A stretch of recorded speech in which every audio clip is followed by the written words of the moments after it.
ಕರ್ನಾಟಕ ರಾಜ್ಯದ ಹವಾಮಾನ ಮುನ್ಸೂಚನೆ. ನಾನು CS ಪಾಟೀಲ್, ವಿಜ್ಞಾನಿ, ಹವಾಮಾನ ಕೇಂದ್ರ. ನಾನು ಮುಂದಿನ 7 ದಿನಗಳವರೆಗೆ ಕರ್ನಾಟಕ ರಾಜ್ಯದ ಹವಾಮಾನದ ಮುನ್ಸೂಚನೆಯನ್ನು ಸಂಕ್ಷಿಪ್ತವಾಗಿ ವಿವರಿಸುತ್ತೇನೆ ಎಂದು ಕರಾವಳಿ, ಉತ್ತರ ಹಾಗೂ ದಕ್ಷಿಣ ಒಳನಾಡಿನ ಎಲ್ಲ ಜಿಲ್ಲೆಗಳಲ್ಲಿ ವ್ಯಾಪಕವಾಗಿ ಮಳೆಯಾಗಿದೆ. ಪ್ರಮುಖವಾಗಿ ಸುಳ್ಯ ದಕ್ಷಿಣ ಕನ್ನಡ ಜಿಲ್ಲೆಯಲ್ಲಿ 11 ಸೆಂಟಿಮೀಟರ್, ಮಂಕಿ ಉತ್ತರ ಕನ್ನಡ ಜಿಲ್ಲೆಯಲ್ಲಿ 8 ಸೆಂಟಿಮೀಟರ್, ಕಮ್ಮರಡಿ ಚಿಕ್ಕಮಗಳೂರು ಜಿಲ್ಲೆಯಲ್ಲಿ 6 ಸೆಂಟಿಮೀಟರ್ ಮಳೆಯಾಗಿದೆ. ಈಗಿರುವ ಹವಾಮಾನದ ಸಿನಾಪ್ಟಿಕ್ ಸ್ಥಿತಿಯಂತೆ ಬಂಗಾಳ ಉಪಸಾಗರದ ಉತ್ತರ ಭಾಗದಲ್ಲಿ ಒರಿಸ್ಸಾದ ಕರಾವಳಿಯ ತೀರದಲ್ಲಿ ವಾಯುಭಾರ ಕುಸಿತವಾಗಿದ್ದು, ಅದರ ಜೊತೆಗೆ ಸರ್ಕ್ಯುಲೇಷನ್ ಕೂಡ 7.6 ಕಿಲೋಮೀಟರ್ ಎತ್ತರದವರೆಗೆ ಇದೆ. ಇದರ ಪ್ರಭಾವದಿಂದ ಕರಾವಳಿ ಜಿಲ್ಲೆಗಳಲ್ಲಿ ಸೆಪ್ಟೆಂಬರ್ 3ರಿಂದ ಸೆಪ್ಟೆಂಬರ್ 5ರವರೆಗೆ ವ್ಯಾಪಕವಾಗಿ, ಸೆಪ್ಟೆಂಬರ್ 6ರಿಂದ ಸೆಪ್ಟೆಂಬರ್ 9ರವರೆಗೆ ಹಲವು ಕಡೆ ಮಳೆಯಾಗಿ ಹೆಚ್ಚಿನ ಸಾಧ್ಯತೆ ಇದೆ. ಉತ್ತರ ಹಾಗೂ ದಕ್ಷಿಣ ಒಳನಾಡಿನ ಜಿಲ್ಲೆಗಳಲ್ಲಿ ಸೆಪ್ಟೆಂಬರ್ 3ರಂದು ಹಲವು ಕಡೆ, ಸೆಪ್ಟೆಂಬರ್ 4ರಿಂದ ಸೆಪ್ಟೆಂಬರ್ 9ರವರೆಗೆ ಕೆಲವು ಕಡೆ ಅಲ್ಲಲ್ಲಿ ಹಗುರದಿಂದ ಸಾಧಾರಣವಾಗಿ ಮಳೆಯಾಗಿ ಹೆಚ್ಚಿನ ಸಾಧ್ಯತೆ ಇದೆ. ಉತ್ತರ ಕನ್ನಡ, ಉಡುಪಿ, ದಕ್ಷಿಣ ಕನ್ನಡ, ಶಿವಮೊಗ್ಗ, ಚಿಕ್ಕಮಗಳೂರು ಹಾಗೂ ಕೊಡಗು ಜಿಲ್ಲೆಗಳ ಕೆಲವು ಕಡೆ ಭಾರೀ ಮಳೆಯಾಗುವ ಸಾಧ್ಯತೆ ಇದ್ದು, ಸೆಪ್ಟೆಂಬರ್ 3ರಂದು ಈ ಜಿಲ್ಲೆಗಳಿಗೆ ಯೆಲ್ಲೋ ಅಲರ್ಟನ್ನು ಘೋಷಿಸಲಾಗಿದೆ.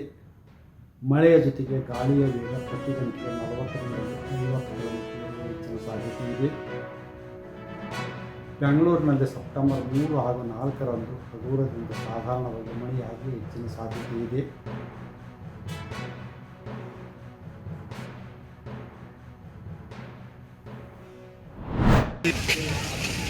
ನಮಗೆ ಗೊತ್ತು, ಈಗಾಗಲೇ 2 ಆಂಬ್ಯುಲೆನ್ಸನ್ನು ನಾವು ಲೋಕಾರ್ಪಣೆಯನ್ನು ಮಾಡಿದ್ದೀವಿ.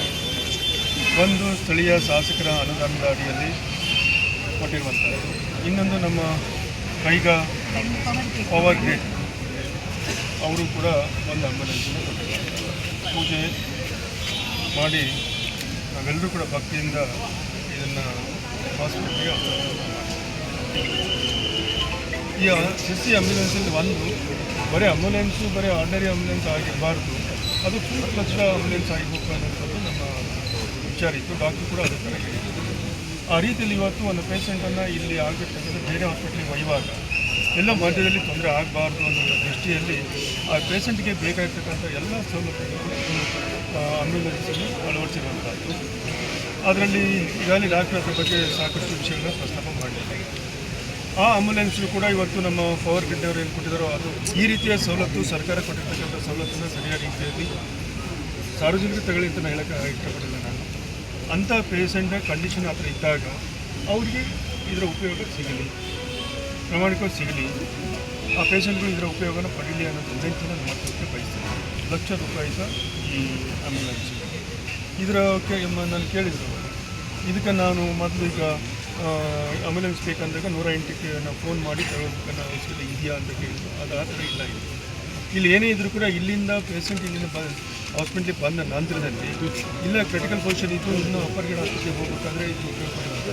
4805299936 ಇಲ್ಲಿಯ ಈ ಹಾಸ್ಪಿಟ್ಲಿಗೆ ಸಂಬಂಧಪಟ್ಟ ಹಾಗೆ ಈ ಆಂಬ್ಯುಲೆನ್ಸ್ ಪಡೆದು ಇದರ ಅವಕಾಶ. ಸರ್, ನಂಬರ್ ಮತ್ತೊಮ್ಮೆ ಹೇಳಿ ಸರ್. ಅದು 9480529936.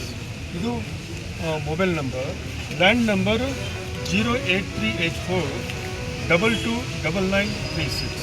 ಇದು ಲ್ಯಾಂಡ್ ನಂಬರ್.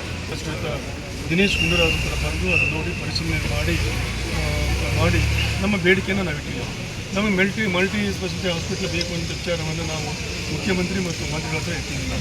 ಅವರು ಬಂದು ನೋಡಿದಾಗ ಇಲ್ಲ ಬಿಡಿ, ಇದನ್ನೇ ನಾವು ಜಿಲ್ಲಾ ಆಸ್ಪತ್ರೆಯನ್ನು ನಾವು ಮಾಡಿಕೊಡ್ತೀವಿ, ಜಿಲ್ಲಾ ಆಸ್ಪತ್ರೆಯನ್ನು ಮಾಡಿಕೊಟ್ಟಾಗ ಈ ಭಾಗದ ಏನು ರೋಗಿಗಳಿಗೆ ಚಿಕಿತ್ಸೆಯನ್ನು ನಾನು ಕೊಡ್ತೀನಿ ಅನ್ನೋಂಥ ಮಾತನ್ನು ಮಾನ್ಯ ಮಂತ್ರಿಗಳು ಆ ಸಂದರ್ಭದಲ್ಲಿ ಹೇಳಿರುವಂಥದ್ದು. ಹೀಗೆ ಇವತ್ತು ನಮ್ಮ ಅದನ್ನು ಜವಾಬ್ದಾರಿ ಹೊತ್ತಿರ್ತಕ್ಕಂಥ ಎಂಜಿನಿಯರ್ಸ್ ಮತ್ತು ಕಾಂಟ್ರಾಕ್ಟರು ಕೂಡ ಆದಷ್ಟು ಬೇಗ ಇದನ್ನು ಕಟ್ಟಡವನ್ನು ಮುಗಿಸ್ಕೊಡ್ತೀವಿ ಅಂತ ಮಾತು ಕೂಡ ಹೇಳಿರುವಂಥದ್ದು.